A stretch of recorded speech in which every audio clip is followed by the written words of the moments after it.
Welcome to the 80th episode of the Friday Nightmares podcast.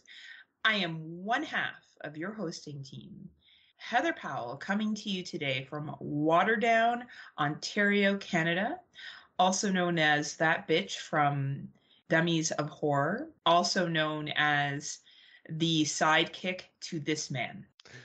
Hello, everyone. It is Mr. Smoke Show Crawford coming to you from the town of Swartz Creek in the county of Genesee, in the state of Michigan, in the United States of America, in the North American continent, in the Western Hemisphere, on the planet Earth, in the Milky Way galaxy. I'm fully vaxxed, boosted, and waxed and ready to climax, and if you can, please get me wet and feed me after midnight. I'm the man with the glorious beard, a.k.a. Mother of Cats, a.k.a. the man with the humongous ego, a.k.a. Scotthausen, a.k.a. Scotty Too Hottie, a.k.a. not really the Golden God anymore, but I still like the name of it, a.k.a. Spanky. Are you sure there's nothing else you have to add? You sure? Not yet. Give me some time. We'll add some more down the road. I'm going to add to my promo that I went to Europe. Oh, that's how I quit the podcast. Hey, I have to listen to your extended long promo. I want someone to time it. I suspect it's at least a minute. I suspect. And I suspect that there's about 2 minutes of you talking about Europe every episode. So here we go. I can't help it that I'm so cultured, Scott. It's not my fault that I'm so highly educated and familiar with the ways of the world. I know that that's hard for you to wrap your head around, but facts are facts. And speaking of facts are facts, I have to send you, have you heard of this guy that does a thing called puppy songs? No, but I'm afraid to find out now. Honestly, it's gone viral, and he does a couple of songs, and once you get them stuck in your head, one of them is called The Cheese Tax. And it's about having to give dogs cheese when you open up the cheese drawer. And the other one is called Big Stretch. I am going to send you these videos, and honestly, they are the cutest shit ever. You will send them to Erica because it is, George loves them, Amber and Ann love them. Everyone I have sent them to loves them. It is so cute. And this guy has like millions of followers now on Spotify. So it's obviously not just me. It's obviously popular, right? And it's super fucking cute. Like, dude, I cannot wait to share it with you. If you're having a sad day, you just need to watch this stuff and you're going to just be like, life is good. I'm going to pay the cheese tax. Well, and the funny thing is, like you say the cheese tax, the funny thing is, Dexter doesn't give a two shits about me going in the fridge or anything like that. Like, I usually give him cheese when I'm trying to hide his medicine, but like he loves cheese. He also loves lettuce or cabbage leaves because he's a weird dog. Yeah, like I'll give him a full cabbage leaf and he'll just devour the whole thing. He's like a vegan. Yeah. But no, the cheese tax has to be given to Biff, my cat. Oh, you pussy. Yeah, it's pussies for you. They always want more, don't they? Oh, always. But yeah, I have to get, it's a cheese tax, it's a ground beef tax, it's a ground turkey tax. I remember that, because I remember years ago I made tacos at your house. Years ago. And I remember like the cat. I had to like fight the cat off because he kept trying to get to the beef. I remember that, yeah. Yeah, like if it's raw ground beef, he just loses his goddamn mind. It's freaking hilarious. It's like he's in Raw. Yeah, exactly. We have to tie in horror movies. So like I was listening to our last episode because I wanted to like make sure that I didn't repeat myself. I do anyway, so it doesn't really matter, but I try. And we try. I realize we talk a lot of stuff, but we try to like pull it back to horror once in a while as we're chatting away. We try. It doesn't always work, but we try. I make fun of Tim a lot, or I talk about how hot he is. It's one or the other with him. Mm-hmm. I've realized that. And Rob Humphrey. Oh, Rob. But yeah. I'm like, honestly, people probably think I'm a bully, which I am. So it's a good assumption to make. Well, if they also heard the Dummies of Horror, they would hear Tim's a bully to you. So. Well, he hates women, obviously. I feel very bad for his wife, and I don't even understand how he got a fucking prize like that, really. You know, talk about hitting out of your league. But As I'm all like, I Shit. can't look at you because you're too hot, Tim. You don't trust anything I say. I'm just one big walking contradiction. But 2023's Hallelujah Save Us have gotten better this time around. Yeah, for the most part, they have. Right? Like, it has gotten better. And despite what people seem to think about me liking every single film that comes out, just because I have kind things to say, because unlike some people, I'm a constructive person. No, you're gaslit. That's what it is. 2023 is gaslit you over and over again. It was like we're a Sesame Street episode. And the word of the day is gaslit. Or be like Pee Wee Herman. And the word of the day is gaslit. Ah! Pee Wee Herman. I never really liked the show. I was never really a fan as a Nope, kid. I wasn't either. Yeah, I thought it was weird. Yeah, I've never been a fan of Pee Wee as a character. The actor himself, Paul Rubin, I like. Oh, I don't. Has he been in a lot of other things? He's been in quite a few. He was in the Buffy the Vampire series, not the series, the movie. He was one of the vampires in that. Oh, really? Yep, he was in one shit. of the. I think he was in the Cheech and Chong movie that we watched for It's Not Horror. Yeah. Oh, back in the day when we used to do more than one podcast Mhm. together. And yeah, he's been in quite a few other things. It's hard to notice him because he doesn't obviously look like Pee Wee Herman, so it's hard to recognize him sometimes. Oh, word. Yeah, I didn't know he was in all that. That's interesting. Things you learn from Scotty. I'm going to learn much more because Scotty's coming up here soon. That's right. Well, by the We're time going to be reunited again. Well, by the time anybody hears this, we'll have already gotten together. Well, don't we have one more episode before this one in the That's holster? what I'm saying. The one before this will be released right before I leave. Oh, got it. Yes. And then this one will get released that short, a week or two after I get back. So everyone will see the pictures. So basically, it will be like going back in time to hear us talking about meeting up with each other. And then everyone will see the pictures that we'll share of us being together. And guys, I'll say, this is future Scott talking. Oh my God, it was an amazing trip. But holy hell, Canada has gone insane because of the maple leafs. Oh dear God, it's like a freaking chaos over there. It's like a freaking end of world scenario apocalypse happening. Yeah, well, they've lost 2 games in a row at this point, so yeah, I don't know. I don't know.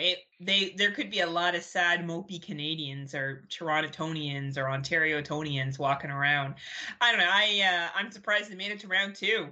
Not that we're going to talk a lot about hockey here because I don't think a lot of people watch hockey, and how vomity Canadian is it for me to talk about hockey? I might as well start talking about fucking Tim Hortons and Stompin' Tom Connors. Gordon Lightfoot died. I might as well go on about that too while I'm at it. Recca Edmund Fitzgerald, rest in peace, Gordon Lightfoot.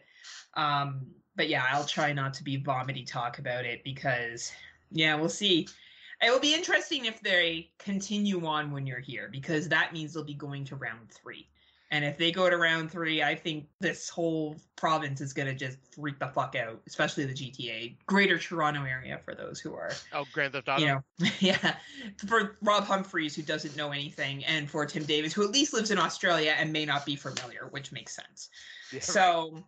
Yeah, but Rob Humphreys is like, I don't know where anything is past the twice. I have no idea. Obviously. Every single fucking time, Rob. And he does it on purpose, too. It's because he goes to music festivals that are done by 6. He's like, what time is the last band on? 4? Perfect. I can make early bird dinner and go home and go to bed. But yeah, we've actually watched some really good 2023. So why don't we just jump into it? Do you want to take the first one? Take it.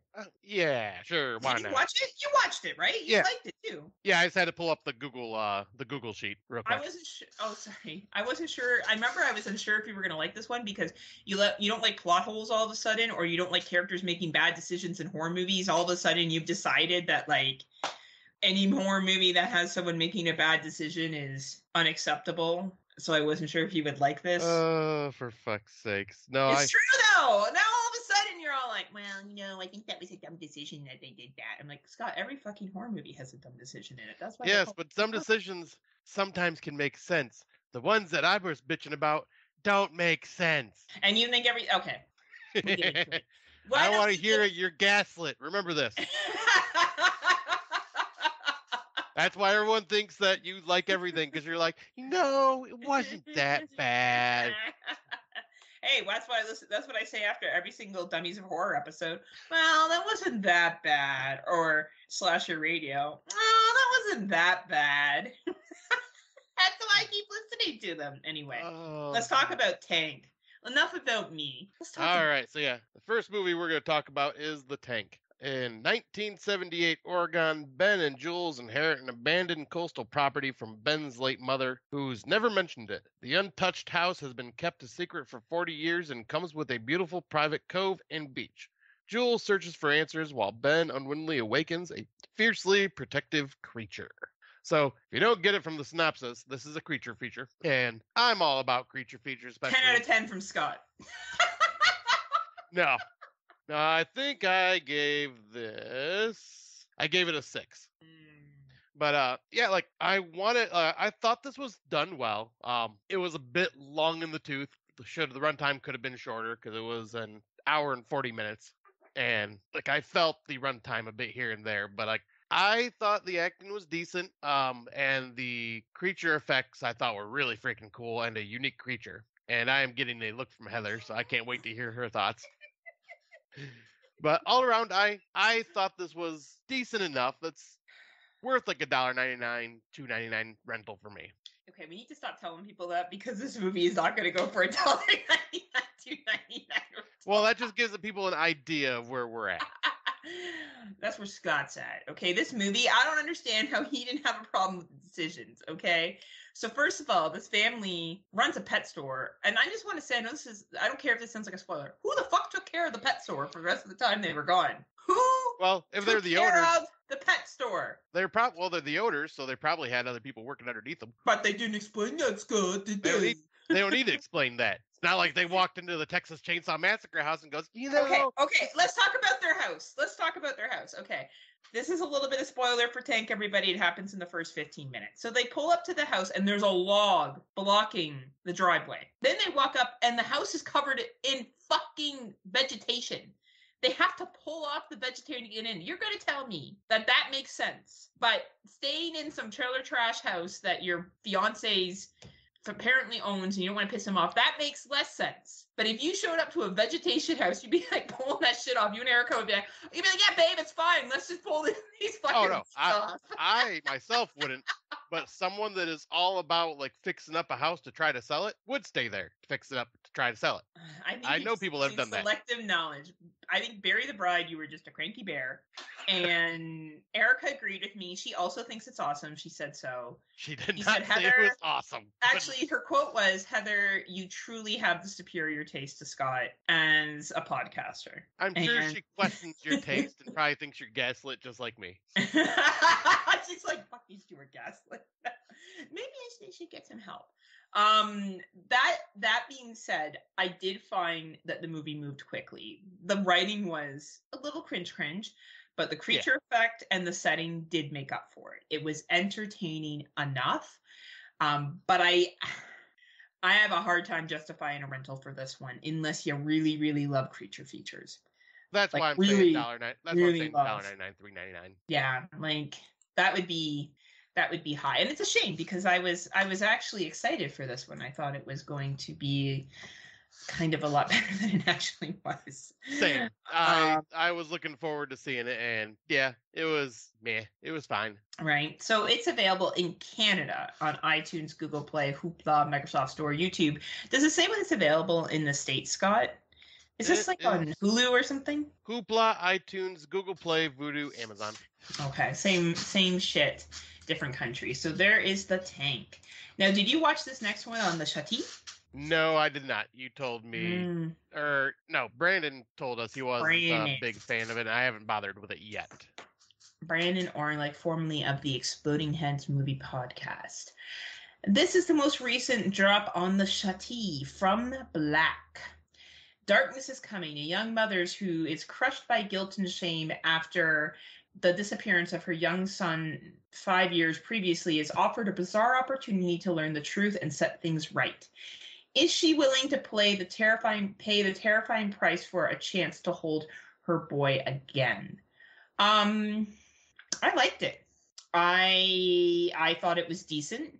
It's Very similar to another movie that came out that we've covered on this podcast. I won't give the name of it, but very similar. Do I think it's the best movie to come out on Shudder so far this year? No, I think Kids vs. Aliens still is probably my top pick. Did I like this story? Very much so. Did I like the acting? Very much so. Do I think it's worth a watch on Shudder? Very much so. I think most people will give it between 3 and 5 stars, depending on their preference. It's a pretty quick moving film. Even at 110 minutes, I wasn't bored at any point. The acting is quite good. Yeah, if you got the Shuddy, I don't see why not. It's available on all the Shutters, AMC Plus, AMC Plus, both Canada and United States, and DirecTV in the US. And yeah, if you got Shudder and you're paying for it, this is definitely one of the more interesting films that have come out. I don't know if I would tell people that they have to go and watch it. I think Tim Davis might connect with this one a little bit because he does have children and it is about a child. But yeah, I liked it. I thought it was entertaining. I think you should check it out. Nice. Yeah, I'll probably be watching that like soon, just because we're gonna have a little extra time before the next recording. So I'll knock out a few that we've talked about that, and then newer ones, obviously. Like as a Shudder watch, I'm trying to watch all the Shudder ones unless they look absolutely fucking dreadful. And honestly, I would say this one was good. I liked it for what it was. Yeah. Now, sorry, go ahead. I think the only ones I'm missing right now is Unheard and this. Oh, it's not too bad. Yes, I've been keeping up on them. That's good because we're very important podcasters with our very important award show that's going to be coming up, Scott. Oh, 100%. Very important indeed. Now, have you seen this next one? Yeah, the next one's mine. The one you haven't seen it yet. Yeah, I've watched it. You watched Beau is Afraid? Oh, wait. What am I looking at? Oh, I skipped over. My bad. Sorry. That's why You're I put right. that up. Cause but you are correct. I was gonna say, I'm like, wait a minute, you didn't talk to me about this? No, and I did not watch it yet. All right, so yeah, and before you continue, Scotty, you've been called out on this. I think you need to about it not being a horror movie. Yes. Well, and I wasn't even being called out on it because our friend Craig Wooten also agrees that it's a horror film. He was just curious to see what other people thought too. Because him and I were having a discussion back and forth about it after I seen it. But yeah, so the movie is Beau is Afraid, which is Ari Aster's third film, and the synopsis is a paranoid man embarks on an epic odyssey to get home to his mother. Very simple synopsis that's not spoiling anything. Stars Joaquin Phoenix, and it's 179-minute runtime, so almost 3 hours exactly. So yes, I will get into this topic first before I get into my thoughts, but a lot of people are saying this isn't horror, and I can see why people would not consider it horror, just because it's very, very, very different from Hereditary and Midsommar, which were blatantly horror films, like straight up, those are horror. This one, I went into it expecting not to have it on my horror movie watch list. I just went to go see it because it's Ari Aster and I fucking love everything he's done so far. But as I'm watching this, there are certain things in this that I'm going, yeah, this is horror to me. Because for one, there are certain things that whether they are really happening or they are just in Beau's head are kind of horrific and kind of terrifying. I would, Luffy from Dummies of Horror put it very compared it to another movie that I think is very apt, and that is I think it's Darren Aronofsky's Mother. That one has that same kind of feel, kind of like Black Swan, and another one that I was trying to think of and a lot of David Lynch films where it's very just kind of cerebral and you could take it or leave it as horror or not. It's basically labeled as a dark drama comedy, but yeah, I left the theater saying to my friend, yeah, I think this is horror because the only people I see going to see this movie are either horror fans of Ari Aster's work just in general, or the more cinephiles that love like the more artistic stylings of Ari Aster's movies that will watch anything. I don't see this being like a regular audience. I don't see somebody that just loves comedy going to see this. I don't see anybody that just loves dramas going to see this. This definitely is more like us horror nerds like that would try to go see this. And my thoughts on it, I fucking loved it. This movie hurt my head. Like, it's so crazy. It is 3 hours long, and the only part I would say is it kind of drags little in the middle, but I couldn't think of anything that could be cut from the film. Like, everything seems like it's there for a reason to help the story go along. But it is so fucking trippy. It is intense in moments. Like, it is like being in the head of somebody that has severe, debilitating social anxiety. And as we know with Ari Aster, he is great with getting emotions out of his characters and portraying anxiety, especially from Midsommar, really, really well. And yeah, I felt the way this was done, yeah, like this was someone that had some sort of mental illness, and just you were suffering along with him, and also just kind of like wondering what the fuck is going on, just like he was. And man, the acting in this is absolutely incredible. It is shot amazingly. The second act has this very trippy, do not take shrooms while going to the theater to see this type situation in it. Or do, because yeah, it was very pretty and just but like, man, this movie just hit everything for me. Ari Aster has done no wrong. Like, this man just nails it again for me. Like, I was telling Heather that, I want her to see this. I'm not sure she's going to like it, but it's one of those movies where I'm going to tell anybody, even if I think they don't like it, they need to see it to experience it. It is a fucking wild ride. But yeah, This is fighting for my number one right now. That's impressive. And I'm glad you gave such a detailed review of it, because yeah, I think it's important to look at films a little more objectively at times, and I think you did a good job of doing that with this one. I think sometimes people will see something and they'll be like, well, it's not this or that, it doesn't make it horror. And we have always said from day one on this podcast that we are not the horror police. Exactly. And that there are pretty little patience for people who think they are. Because really, at the end of the day, like, I've had some people get lippy with me and be like, well, what if someone calls, like, Bambi a horror film? I'm like, well, I guess it could be if, like, you have trauma from your parents being killed. Like, I just don't see the need to fight with people about it. You know what I mean? Like, if that's what you consider a horror movie, like, if someone says to me, is it horror enough? I'll say, it depends on the person I'm talking to. Yeah. And I'll be like, well, for you, it probably isn't. So yeah, don't, right? Like, to me, that's fine. You can absolutely have your own definitions, but other people don't have to follow it. Right? Like, that's kind of how it is. So I'm glad you provided that. I will probably go watch it, probably not in the theaters. Right. That's a little long in the tooth for me to sit in the theaters.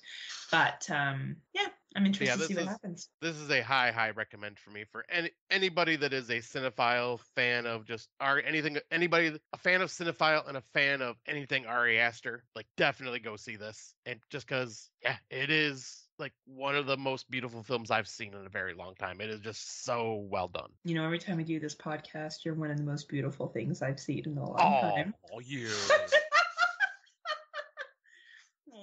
What do you think now, Phil Ray? Did we stir the pot a little bit? Just Scott and I being like, have you seen any good 2023s? Have you? Or Ghost Haunting being like, have you seen good movies? Where's the good movies at?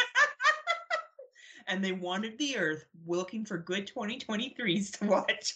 Heather's in the corner.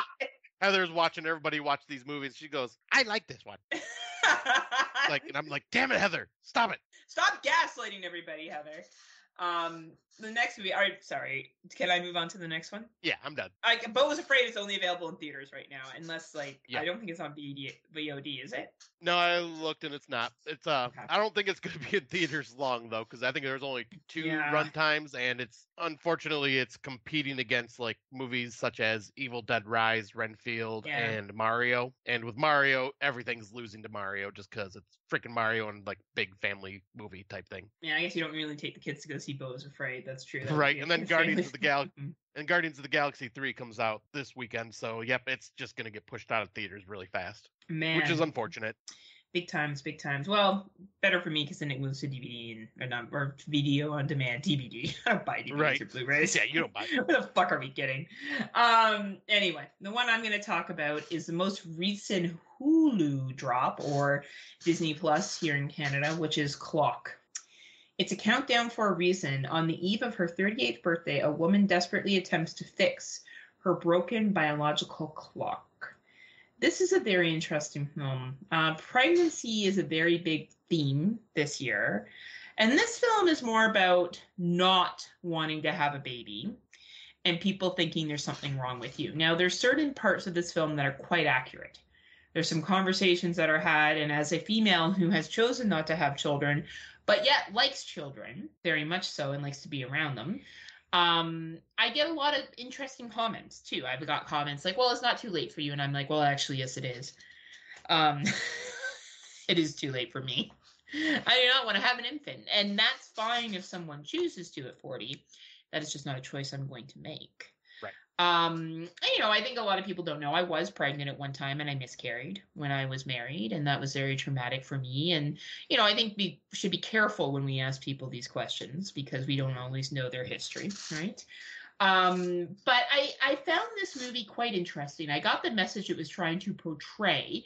It's a Hulu film, so I always have a little bit of lower expectations of the Hulu films. Really? Yeah. Oh, wow. I think Hulu usually nails it out of the park, especially last year. They nailed it. Some of the films were come see, come saw. Like, they're into the dark stuff, I definitely agree with, but... Yeah, like, that's what I'm thinking. That, and, like, remember the one about the phones that came out last year with the parents?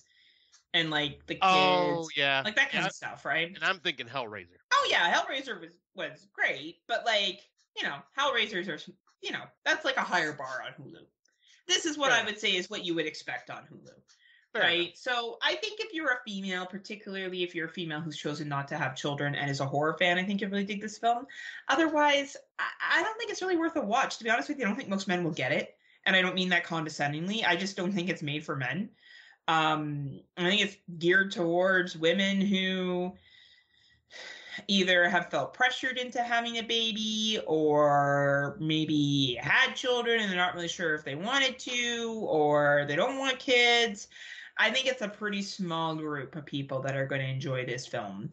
So that being said, if you sound like you fall into that criteria, no, Tim Davis, don't watch it. I don't want to hear you fucking complain about it on your show. Oh, anyway.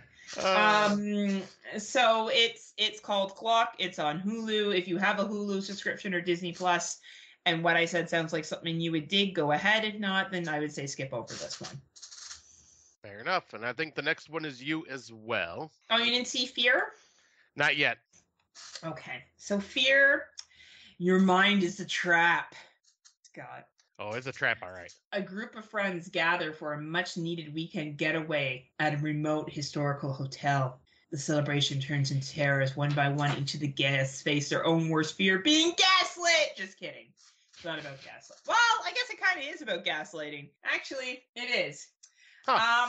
This movie is okay.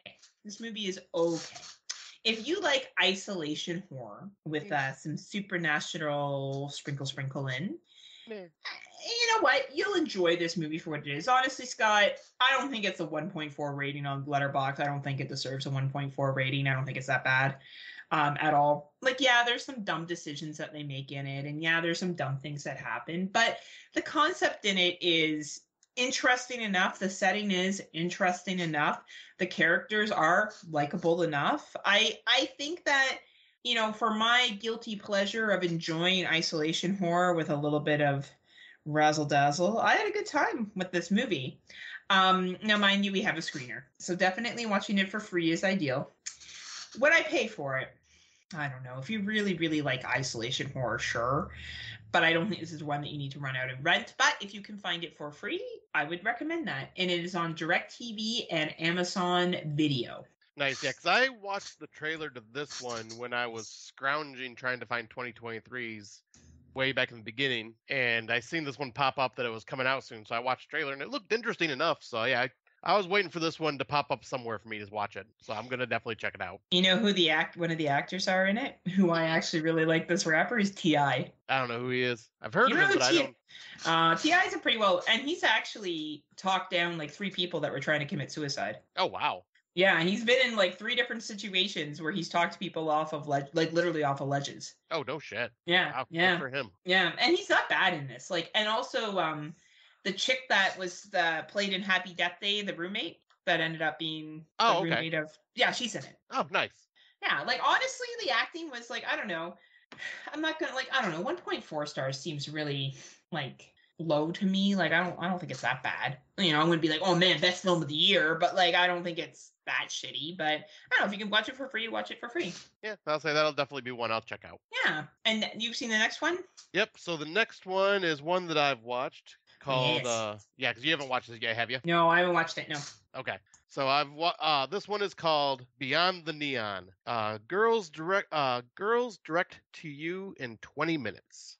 Based on true accounts, a Las Vegas escort is recognized by her sister in a viral social experiment video. Looking to reunite the sisters and secretly motivated to capture the reunion on camera, Joey and his apprehensive crew are thrown into the dangerous and corrupt world of escorting, documenting every step of their desperate effort to rescue the woman from human sex trafficking in Las Vegas. So I started this one a while ago, and I just wasn't feeling it, so I turned it off. And I'm glad I went back to it, because last week I kind of was, all right, I'm going to go back to these ones that I've started before, and just, because I started them, why not? I'm glad I went back to this one, because holy shit, like, this is a heavy ass watch, because it's done in the mockumentary style filmmaking from found footage, and yeah, it kind of just dives into like what it's like to be an escort in Las Vegas and the dangers of being sex trafficked, because yeah, there is a lot of that goes on that no one really knows about, because it's legal in Vegas to be an escort. Unfortunately, there are people that take advantage of that, capture women and force them to do this type of stuff and make them money. This was a really fucking heavy film. This is real life horror. And like I'm glad I watched it, because like I felt the acting was all pretty good, and it honestly felt like I was really watching a true documentary. Some of the things that these filmmakers were doing towards the third act seemed a little bit of a stretch, like putting themselves in as much danger as they did. But I mean, it's not totally unbelievable either. But yeah, this is one that I told Heather, I'm like, this will probably be a very uncomfortable watch, but I recommend checking it out just because like it will definitely probably land in a couple of our awards for like, real, little too real type category, because this felt a little too fucking real. I saw a clip for a human trafficking movie years ago, Yeah. because my friend Anne used to be part of a human trafficking prevention coalition here in Ontario, and I went as a fundraiser and like to raise money to help get women and men out of human trafficking. And they showed a clip from this movie, and it was like an acted film, and it was fucking disgusting. Like I think people don't get that human trafficking wouldn't exist if there wasn't a demand for it. Right. And the people that are getting it are not these sleazy guys that you think they are. Lots of rich white businessmen are doing it. Mm-hmm. So, you know what I mean? It's a bigger issue. But so yeah, I will definitely watch it, and I appreciate you bringing it to the table, because that is real life horror, Yeah, like this one I don't think a lot of people would in our horror community would watch, just because like it's real life horror, not like, the not monsters fantasy. And yeah. But yeah, this one is definitely like, it made me uncomfortable during some scenes. So I can only sounds imagine. like something Tim Davis will enjoy. Good Lord. Same with Rob Humphreys.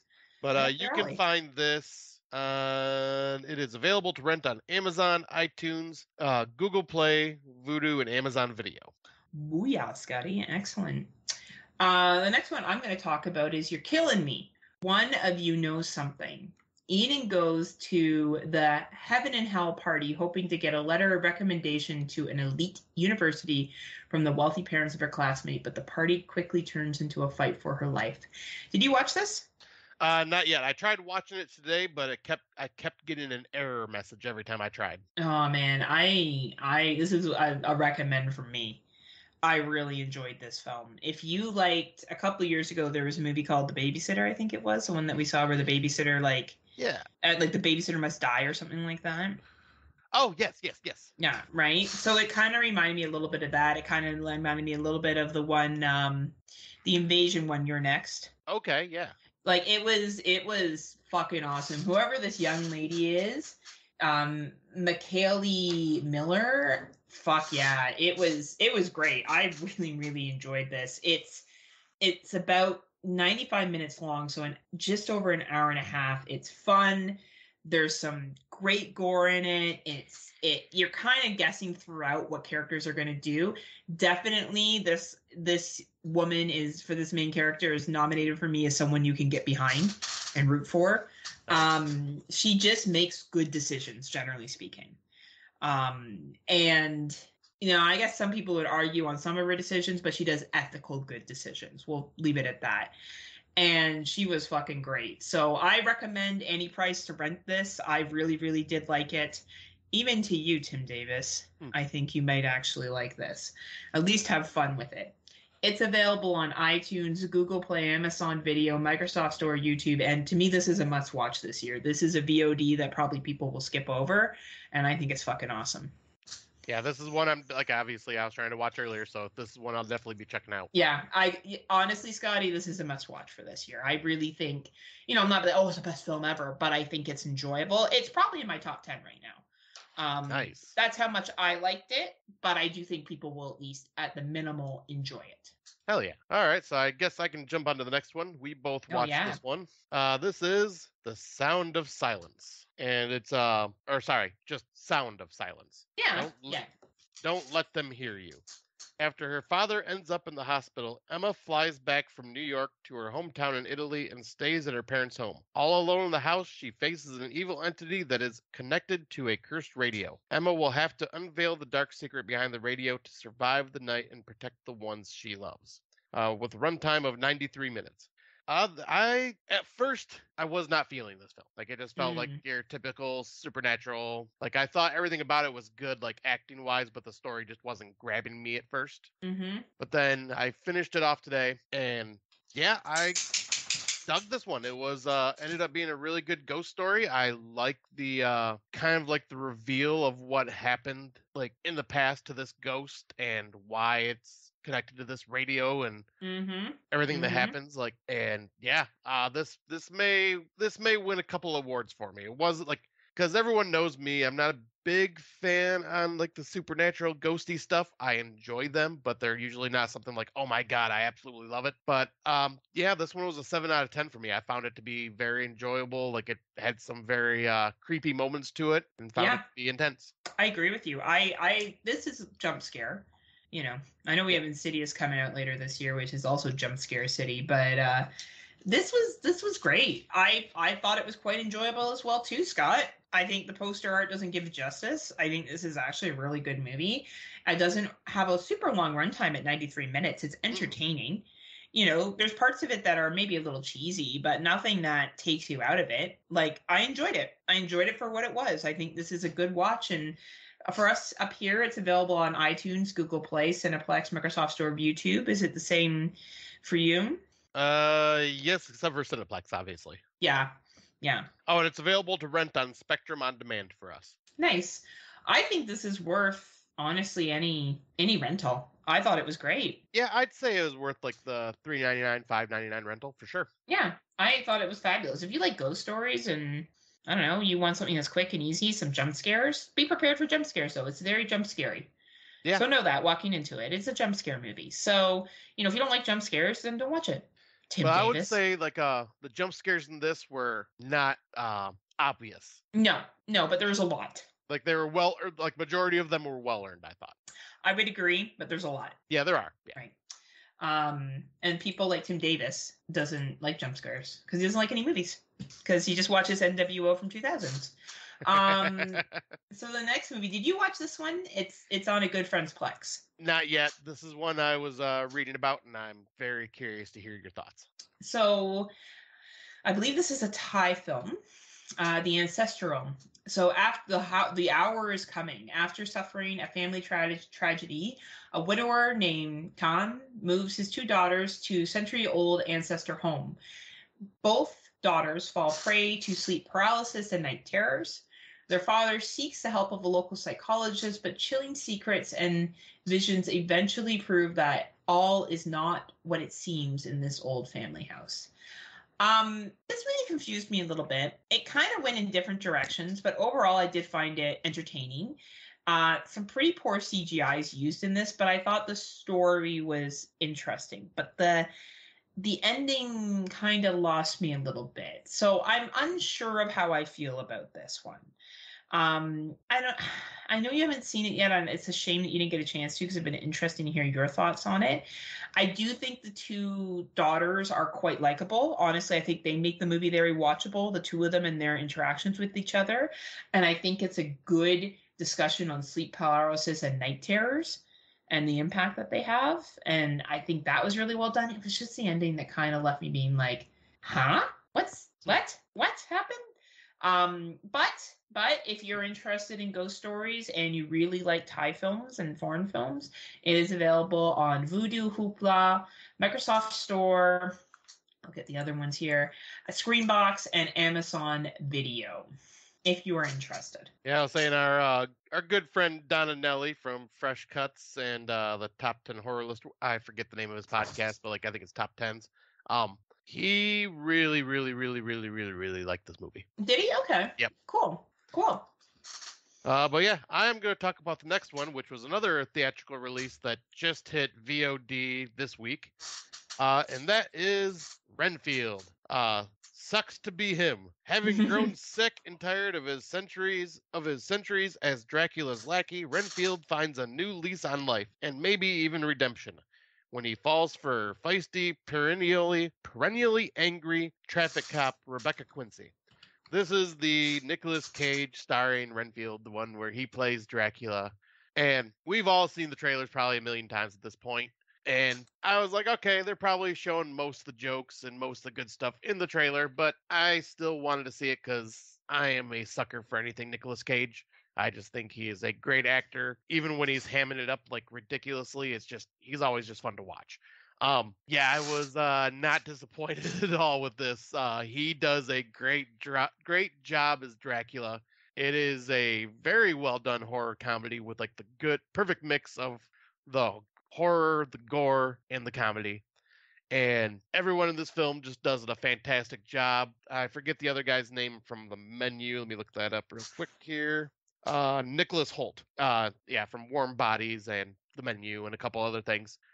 Yeah, I just thought this movie was just so much fun. I was laughing. I was just entertained throughout the entire thing. And I recommend anybody to go check this movie out because it unfortunately was another one that didn't do too well in theaters. But that is also, once again, because Mario has been dominating theaters. So it's just not getting the attention that it deserved. So I recommend anybody to just watch this because this is worth any rental price to me. This is high up there on my list. And I know our good friend Dave Bailey absolutely loved it as well.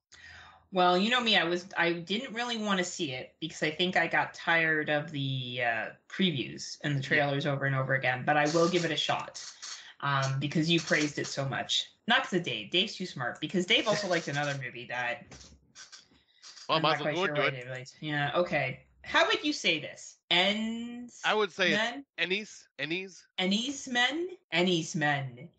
2023. A wildlife volunteer on an inhabited island off the British coast descends into terrifying madness that challenges her grip on reality and pushes her into a living nightmare. A lot of people maybe will like this film. I was not one of them. It is filmed like a 1973 film, which is cool. It was filmed during COVID, so they had a very low carbon footprint, probably because they didn't do much in this movie. This is considered experiential horror filmmaking. So the year of Skinamarink and the year of Outwaters and the year of this film. I found it boring. I found it too artistic. I did not get it. It's based on this woman finding flowers and going crazy because of the flowers, and it just wasn't for me. I will give it credit that it was filmed really, really well. I love the 1973 lens they used for it. I think it's cool what they did with a little bit of money, but this film bored me to tears. I got 20 minutes in and I was like, this is not a Heather film. This was a mistake. And I kept watching it because I was like, well, we're recording tonight and this is one of the few most wanted films or talked about films that is coming out. And I don't know if people are liking this because they truly get it, because it's different, or because they want to be different, or they just really like red jackets. So Dave Bailey. yeah, that's for you, Dave. To each their own. If you dug this shit, awesome. You could not pay me to watch this movie again. Oh, wow. I found it that boring. But if for some reason you were a Skinamarink fan, or maybe you liked Outwaters a lot, like Scott's like, oh, I like Lamb, and what was the other things he suggested? The Lighthouse. I'm like, I would rewatch The Lighthouse back to back 3 times in a row before I would watch this again. And that's saying a lot. And I liked Lamb. I thought it was I thought it was weird, but it was interesting enough. Like, there's no dialogue in this. I understand there's a power to not having dialogue, but it doesn't work for me. It just doesn't work for me, right? Like, I can't, if I want to watch a fucking silent film, I'll go back and watch some black and white shit with music to it, okay? Like, I'm not going to watch this. I don't enjoy it. Not my thing. But obviously it's well liked out there. There's some people that like it. Rock on. But not for me. Not for Heathers. Fair enough. Yes. Where can people find this if they want to? Oh, fuck. Okay. iTunes, Google Play, Amazon, Cineplex, Microsoft Store. You sound so defeated. Probably, I don't know, fucking Shudder's going to pick this up next year. And it's going to be, oh my God, it's on Shudder. Oh my God. And they're going to, like, fucking jizz all over it. And then I'll be like, well, I didn't like it. They'll be like, oh, it's because you just didn't get it. That's why. And I'll be like, you're Maybe right. You just need to watch more movies, Heather. Maybe I just need to watch more movies because, and hey, I'm not saying anything was wrong with the film quality. The filming was great, and the acting from not saying anything was good. I do appreciate that people can act without using their voice, but I found this incredibly boring. Like paint drying, like how you felt about. I'm not sure. I think if someone said to you Skinamarink or this movie again, I would choose Skinamarink. Oh God. Oh yeah. Boy. Because at least with Skinamarink, I got what was going on. Enough, right? Like, I got that these kids were in this house and you weren't quite sure what was happening to them and they couldn't find the parents. I didn't understand what the fuck this woman was doing. If I hadn't known that she was a wildlife volunteer, I wouldn't know why she was there. She was like some woman fucking running around a field. Finding fucking flowers for an hour and a half. Like, I didn't really fucking understand having weird nightmares. Being at church, but yet there's no one on the island. Like, it was the most confusing fucking shit. We would need to have Dave Bailey come on here and explain it. And me to be like, and then what? And he'd be like, blah, blah, blah. I'm like, but why? But why? Like, honestly, out of all the artistic experimental horror films I've seen, this one, to me, I did not get. It went over my head. I didn't understand it. If you like it, that's awesome. Not for me. Not for Heathers. Like Skinamarink did, or like I did for you with Skinamarink, where it made you curious enough to watch it. I think I almost have to watch this just to see. Be prepared to be bored as fuck, though, Scotty. Like, this isn't The Lighthouse. Yeah, I'll say I'm expecting it to be like, if you are comparing it to Skinamarink in that aspect, I'm expecting I'm not going to like it. But it's more or less, now I'm curious. I got to kind of just see. Like, I will be shocked if you walk out of that movie and you tell me there's some cool, like, the thing that it's a saving grace here is the camera work and the cinematography. It is good. It is good. Right. It's cool that it's filmed like 1973 film. Like, that's cool. That's awesome. But in terms of plot and going what the fuck's going on, nah, makes zero sense. Zero.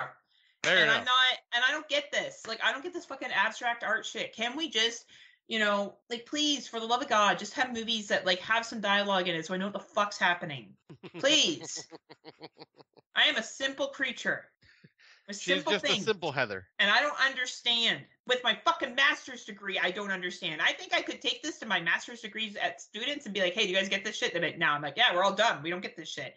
I don't know. You have to take to a bunch of film students. I almost want to take this to the University of Guelph, sit down with the film students, show them and go, explain this to me. What the fuck does this movie mean? How does, unless I had read the synopsis, I would have no idea what to tell you, Scotty. If I read no synopsis, I'd be like, I don't know, some chick in a fucking red jacket ran around what looks like the British coastal line. I think she lived by herself, but I don't really know. And she, like, passed out at the end. Like, I would have no concept. And she was obsessed with these like weeds that looked like shitty flowers. And there's a lot of fucking scenes of sunsets and fucking water and fucking rocks. The only reason I have any concept is because I read Wikipedia and IMDb to fucking figure out what's going on. So there you go, Tim Davis. I don't like every single fucking movie. You Aussie love it. C word. Yeah. Tim's gonna go watch it now and be like, Heather, I got it. I'm sorry you're not smart enough to get it. And I'll be like, Tim, you're my hero. And not all heroes wear clothes. Some heroes watch this movie, like Dave Bailey. Thank you, Dave Bailey. Cemetery Gates podcast. Listen to Dave. Dave's really smart. Maybe he can fucking explain this film. I don't know. I don't know what the fuck this is. Can we please just go back to making movies with dialogue? Okay, this is not 1929, okay?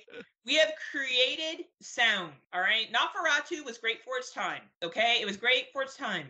Phantom of the Opera, the original, great for its time. Awesome. Silent films, get it. We no longer need silent films, okay? We no longer need to stare at oceans and stare at rocks and have this symbolism in movies with absolutely no context, okay? We don't. Stop it. Please, this is your Skinamarink. I love this. For the love of God, stop. Please. Oh, I am loving this. I can't take it anymore. If there's another experimental horror film that comes out that thinks it's so fucking clever this year with this shit, and then we're going to get people being like, oh, well, it was so much better than other films that came out last year. No, it's not. Okay, none of these experimental films have been better than the films that came out last year. There was someone that said it was better than, again, I keep forgetting because we watched so many movies. The one filmed in Michigan under the monster that lived under the houses. You loved it. I can't remember. Barbarian. Barbarian. There is no world where any of those fucking films outwater this film or Skinamarink were better than Barbarian. All right? There is no world where that exists. You may think they're better, but objectively they're not better. They're not. Your personal opinion can be that. That is fine. But if you step back and it's like when Scott and I will say something like we like Ankle Biters. We don't think that's a better film than what came out the rest of the year. We understand it's a low budget film that, it's speaking to a certain audience, or the pizza one that came out. Super Hot. So, Super Hot. We understand that specific audience is going to like that kind of low budget. Scott and I will say we enjoyed it. Rent-A-Pal even. We understand. Or a game that we praised forever about the video game.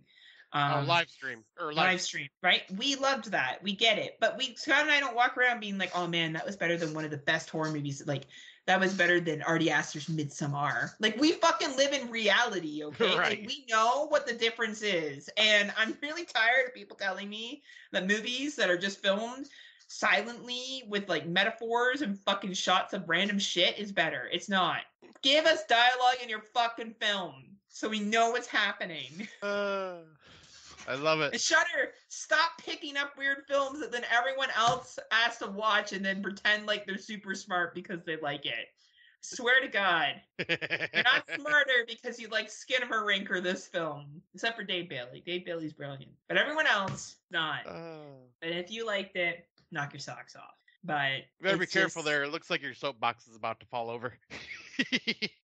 You hear me, though. I know you're going to watch this and you're going to fucking agree because of what you thought about Skinamarink. Oh, I know. That's why I say, your hatred for it, you're, being so mind-blown by it. I'm just I kind of have to see it. I'm mind-blown by people blowing it. I get it. You try I get it. You try something different. That's unique. Good for you. I get it. No problem. I do appreciate the risk you take when you try something different. I get it. But, I swear to God, you can't put some fucking dialogue in your film so people know what the fuck's happening? Right? Oh no, if you're smart enough, you'll figure out what? 2 kids have been stuck in a fucking house because their parents are shit and we should call CAS? I'm sorry, what was Skinamarink trying to communicate that we all couldn't figure out?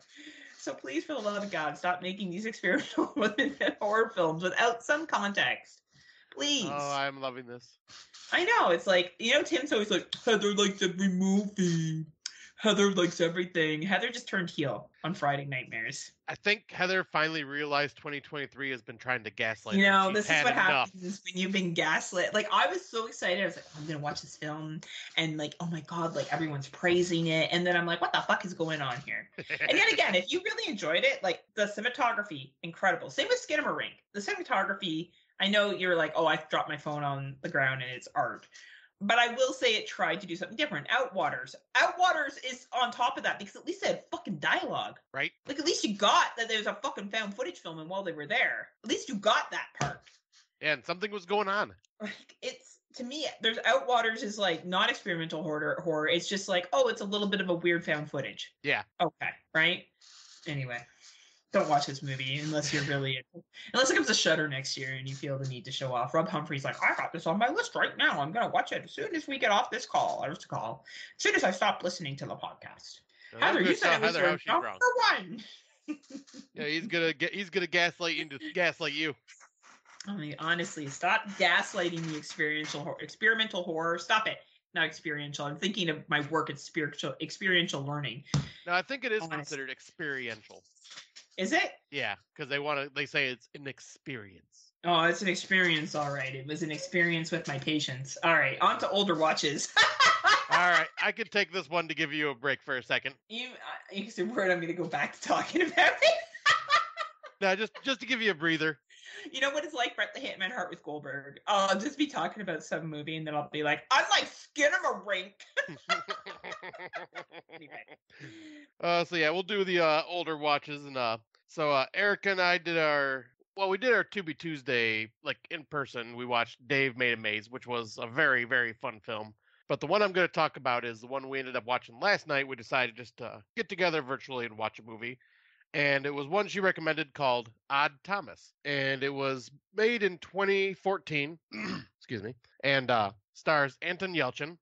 Rest in peace. The synopsis or the tagline is, I might see dead people, but then, by God, I do something about it. And then the synopsis is, in a California desert town, a short order cook with clairvoyant abilities encounters a mysterious man with a link to dark, threatening forces. This is more, I would say, it's kind of a mix of things. It's a relationship, drama, horror, comedy. And I had such a great time with this. Anton Yelchin just does an amazing job, as always. And I found all the acting to be really good. Also stars Willem Dafoe as the chief of the police. And yeah, this was a very entertaining movie, like from start to finish. It's an hour and 40-minute runtime. I definitely recommend this if you haven't seen it yet. It did fucking hit me in the feels at the end where I actually started fucking having tears in my eyes. So it definitely got to the Scotty emotions a bit. But man, I just found this to be a lot of fun. The effects are pretty neat. Very fun little story. And yeah, I don't know what else to really say about this without spoiling anything. So I just say, like, go check this out if you haven't. It's just a lot of fun. Thank you for sharing that, Scott. I just want to go back to my. Oh God, don't. Just kidding. Just kidding. I got Mexican food to eat, woman. Hurry up. You know, you were allowed to talk about Skinamarink. I'm allowed to be funny too. I know. I'm not about Scotty all the time. It's about Heather's. All right, I watched Jawbreaker in 1999. Have you seen it? I have not. Yeah, it's very much like a teen flick from 1999. It's basically about these chicks that prank this other chick, and she chokes and dies on a jawbreaker. Never happened to me because I could deep throat like a fucking champ. But that jawbreaker would just slide its ass right back down to my tummy. Oh dear Lord. They'd be like, Heather, I thought you were gonna die. I'm like, I've been taking talks for a long time, girls. For fuck's sakes. I can handle a fucking ball in my mouth. Anyway. It's fun. It's a fun little movie. I don't know if you really love 1990 like fun shit. It's a good one. Who stars in it? Rose McGowan, Julie Benz, Judy Greer, Rebecca Gayheart. Yeah, it's fun. It's a really fun little film. Glad I got to see it. It's a good little dark comedy, but you really gotta love, like, oh my God, Billy Girl. I like Judy Greer in this. Honestly, steals the show as the nerd that becomes a hot chick, and then like the revenge that gets taken on everyone. It's fun. So if you're looking for something fluffy that has dialogue, you can definitely watch this film. So awesome. What's new Oh, not much. What's up with you? Scotty is coming. Yay. Oh, I'm coming all right. And we are going to go to the Hermitage Mansion. And according to Ghost Fandom, this is a level 3 haunting, manipulation of objects. So the background is the Hermitage was a very large and impressive house, but was destroyed by a fire in the 1930s, and it's now a ruin. Only the walls of the building remain. There's no roof, and inside is scattered with rubble. Prior to the fire, the mansion had been knocked down and rebuilt once before. The first Hermitage Mansion was built in 1830 by Scotsman's George Shee. She died before the mansion was completed. The land was bought by an Englishman, Otto Ives. Ives lived in the mansion for the rest of his life, died in 1853. Then the mansion was purchased by Irishman G.G. Brown, and it was Brown who rebuilt the mansion and knocked it down to build a new one. He passed the mansion down to his daughter, and she was the last owner of the home. The fire that destroyed the house in 1934 started as a result of a broken chimney. After the mansion collapsed, another smaller house was built with the ruins, and the smaller house still stands today, though slightly worn down, and the site is quite haunted. So the first ghost was William Black, who we heard about before. He did get married and he did live there, but unfortunately, his wife died. It was very sad. So Black was completely heartbroken and devastated by this, and he couldn't imagine living life without her. For this reason, it's believed that he took himself to the barn around the back of the house and hung himself from the rafters, Scotty. Oh, boy. The next morning, they found him, and they just found his body swaying. So since then, since people who have committed suicide cannot be buried in consecrated ground, Black's body was buried at the crossroads near the Hermitage Mansion. One of the roads that starts at the crossroad has become Ancaster's local Lover's Lane, and some people claim at night there's a moaning sound at the spot. Black's ghost is said to haunt the Hermitage Mansion. However, his ghost is said to rise from his grave and walk to the house while carrying a rope. He sometimes walks from the house to the grave or to the spot where he committed suicide. He is also sometimes seen as a dark figure standing above the ruins or as a body hanging from the tree. So we will be going to this place where this first ghost is. And the second ghost is Alma. So Alma was the daughter, if you recall, that was the final owner of the house. She died in the fire. She got out of the fire but died in a smaller house. So since her death, she's been wandering around the ruins. Most people agree that Alma was unhappy with the fact that the Hermitage Mansion was never rebuilt and nobody will ever see what it was again. The ghost of Alma seems to have the ability to create illusions of the past. It's not unusual for people to approach the ruins of the Hermitage Mansion and not see a ruin, but a grand and impressive mansion like it once was. This illusion will always fade, and then her ghost is seen afterwards. Ooh. So I have been to this location a couple of times, and it is well known as a haunted location. There's had tons of shit on Creepy Canada of people seeing things. So there's a picture of Anne and I went for a walk with our puppies. I was just going to ask, is this the one you sent a picture of me when you went walking there? Yeah.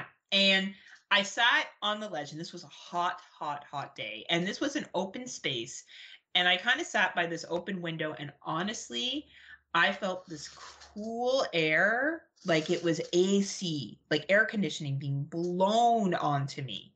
And I could feel the back of my hair on my neck stand up. And I just got this creepy feeling. It was in where the smaller house is.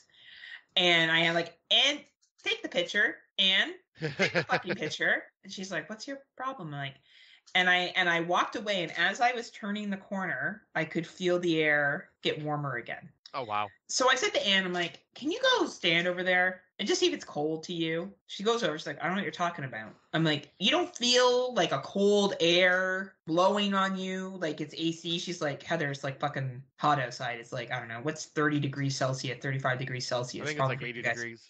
80 degrees, right? I'm like, so you didn't feel anything? She's like, no, I didn't. I'm like, okay. So I am definitely a believer that this is a very active site. So this is where we'll be going. So what are your thoughts, Scotty? Are you excited? I am, because this one actually sounds like a legit haunted place where the ghost tour of downtown Hamilton didn't really have like any feelings of a haunted place. Like I know there's a lot of Mm-hmm. history there. If that felt more like a nighttime history lesson, which is Yes, it was like a awesome. history tour, which was cool, but it Yeah. wasn't. Where this sounds like a legit just like haunted place that I am down to check this out. I'm excited. I know Erica's excited as well. I think it's just going to be a lot of fun and probably going to be very creepy. I'm all It about it. is. It's creepy. I've been there. I've walked by it several times. It's on part of my hiking trail, and I'll be real with you. I don't like walking by it during the day. I That will says walk something. around it. I won't go through it by myself. I will always take the very extended long. And there's people that eat there and have lunch. I'm sure and I'm there during the day, and I just get such an uneasy feeling when I'm there. It just definitely rubs me the wrong way. So this for me is a ghost tour that I haven't really done because I do find the Hermitage very scary and I do believe the stories that have happened there. So it will be very fascinating for us to go. And I think at this point we may be the only people on the tour group. Oh, really? Ooh, Yes. nice. Yes. So it may be very private and intimate. So, and if the legends are true, ghosts have been known to show themselves to a group of peoples at the Hermitage. They don't seem to be shy. So Nice. if you believe in that, of course. If you Right. believe in that, of course, which I do. Like, I'm skeptical, but I am not a non-believer.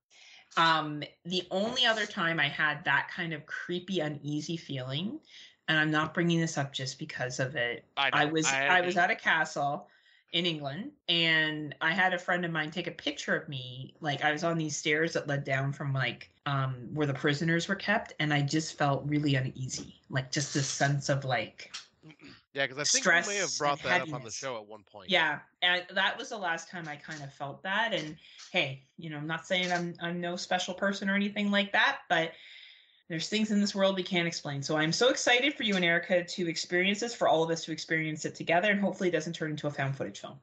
If Right, not, and hopefully, even though it was fun, hopefully a much more fun experience than the last time. well, there will be. I think besides possibly a coyote or something like that, we probably won't run into anything too Right. expensive. There are wolves there because I've run into wolves in that park. Because I thought they were huskies, and I was like, "Oh, look at those big huskies! Those aren't huskies." Those aren't huskies. And that was during a storm, and they looked at me like, "Why the fuck are you here?" I'm like, "Why the fuck am I here?" That's a good question. So we'll run through the trailers that we watched for Out of the Dark, as so Yep. Scott can go stuff his fat face, and I can go stuff my fat face as well. Yeah, we decided to bring back an old topic of ours back in the Yeah. day. How, if people remember listening to us from the very beginning, I think we did it for like 3, maybe 4 episodes. But like this was technically our Out of the Dark segment before it became Out of the Dark. We just watch some trailers and talk about them. Yeah. So why don't you go about the first one? Because I think you're most excited for this one. Oh yeah, this is my next hyped film of the year, The Last Voyage of the Demeter, which is the story about the ship that has Dracula's coffin on board during the story of Bram Stoker's Dracula. And when it shows up to the mainland, there is no one left on board. Like everyone's dead or missing. So this is kind of what happened on the ship. And the trailer, well, first I gotta say it's by the director Andre Overdahl, the guy that did Troll Hunter, Autopsy of Jane Doe, and Scary Stories to Tell in the Dark. So right there, I was like, all right, this guy's done some great shit. I'm excited. So I watched the trailer, and yeah, this is not your typical vampire type story, so to speak. Dracula does not look like a regular old human. He looks very much like a monster in this. He looks More like close. a creeping motherfucker. Yeah, I was gonna say, looks very similar. He looks like Rob Humphreys. Yes, exactly. I actually was like, Rob, I messaged him like, I didn't know you were in a movie this year. He's like, I hate you. But yeah, I am so stoked for this. It has gotta look up his name now, but he was in one of the movies we talked about recently, like I think during our Irish or Scottish episode. What the hell was the name of that movie? But I'll look it up as well. yeah, he was the guy that was captured by the police, and he was in the jail cell, and shit just kept happening while he was in the cell, and he was basically death. Oh yeah. Okay, Liam Cunningham. Yes. Yeah, he was also Sir Davos, the Onion Knight from Game of Thrones. But yeah, he's in this. and he is a great fucking actor. So like seeing him as the He captain of the is. ship, I'm like, hell yes, I am so on board for this. It looks intense, it looks scary, and it looks like it's gonna be. Oh It looks man, like and it's. he's a fox too. He's a Yeah, he's he's a a good mature looking dude. fox. He is. He's a good looking man. Yeah, what are your thoughts on this? Oh man, I agree with you, Scotty. I was like, fuck yeah, Scotty, bringing the power. I thought of my good friend Mark, who loves Bram Stoker's Dracula, and is actually he is a writer, so Mark is a writer, and he's very familiar with the Legend of Dracula. So I know he's going to be watching this for sure because he's going to want to make sure it lines up. I will be going back to England later on this year, so if he doesn't watch it, I will show it to him because I think he'll really dig it. But your excitement for it was totally granted. It looks fucking well filmed. This is a theater watch. Like, this is a fucking theater watch. I cannot wait to take George. I think he'll love it. He's the only other one that watches horror movies besides you and Mark. When I go to England, I got 3 people in my life that watch horror movies. That's it. So I'm excited. I think it'll be fucking awesome. Yeah, I cannot wait. August 11th can't get here soon enough. For sure. Insidious, The Red Door. Yeah, so like, bringing Insidious back. We're bringing Insidious back. Yeah, you other motherfuckers don't know how to act. Well, that's your demon better watch your back. I'm just waiting for her to get through singing Justin Timberlake. Yeah, I know. It was kind of funny though. That was kind of impressive, was it not? It was, because it's gonna be May. Because it's gonna be May. Anyway. But yeah, so yeah, I believe this is supposed to be the last part to Insidious, the final, like kind of like the final chapter or whatever, The Red Door. I watched all 4 of the Insidious films during my first time watches when we started this podcast, and I found them to be pretty good. They were entertaining. Yeah, they were entertaining. And this looks like a little more of the same, maybe a little more darker. Like there were some things that they showed in the trailer. I'm going, ooh, that doesn't feel like Insidious to me. That feels a little more horror-ish than I expected. But yeah, it still has that Insidious vibe to it. And everybody seems to be. I don't know if the brothers are back, but what's her name? Lynn Shay is back. I don't know if her team is back with her, but I don't know if it's her vision too. Like I don't know if it's her on videotape or if she's actually right. Honestly, I feel like before I see this movie though, I need to rewatch the other ones because I honestly don't remember. Like I don't remember enough of the other films. Like I remember the third one was a prequel. Yep. Right? But fuck me, I don't remember the other 4. So like I feel like, and watching the trailer, I'm like, fuck, I better watch the other one before I see this one. It's or funny I'm gonna be fucking lost, right? Funny because that's exactly what I was saying to myself, going, shit, I might have to rewatch these because I'm like drawing a blank on what's going on. Like I'm like, why is he? So Patrick Wilson's directing this one. Oh, interesting. Yeah. So James Wan did the first ones. Not Leah Wynell. Adam Robitel. Is that right? Okay. Sure. And then Patrick Wilson. So, yeah, it will be interesting to see. I'm interested to see how it goes. It's an Insidious film. You know, you could tell already, like jump. Like it's gonna be jump scares. Exactly. With demons. But hey, you know what? At least it doesn't try to be something that it's not. Right. And it's continuing what it's done before, so it's fine. Like I'm totally for it. And you know what's interesting? Like Sinister, I'm surprised they never made a real franchise with. I think the second one, it did poorly compared to the first one. It didn't do as well. Right? It would have been interesting if they had been able to pull it off with Sinister. I give these guys credit. To do 5 movies is pretty good in a franchise. Right. And that makes it a franchise. That makes it a franchise that maybe we should talk about a little bit more, right? Exactly. And then, the next one is a A24 film, Talk to Me. Oh, man, this looks so fucking good.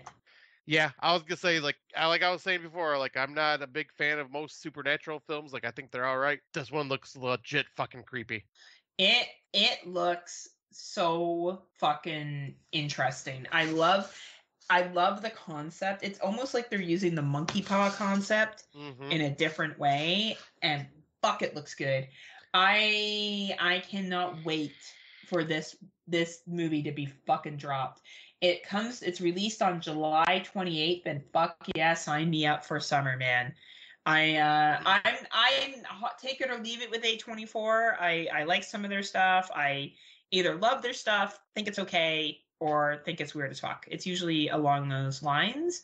I think I'm gonna fucking dig this shit right here. Yeah, I'm stoked to see this. I will definitely be trying to see it in theaters. Mm-hmm. And the one thing I love about A24 is it seems to be whenever they release a trailer, it makes you think it is one thing and then ends up being a completely different thing in the movie. Yeah, So I'm they like, are yep, good with that. they are Yeah. good at deceiving the audience and making them like making you not sure exactly what is going to happen in the film. And yeah, I am all for that because yeah, this looks creepy as fuck. Sign me up. Yeah, and those are 3 movies to look forward to.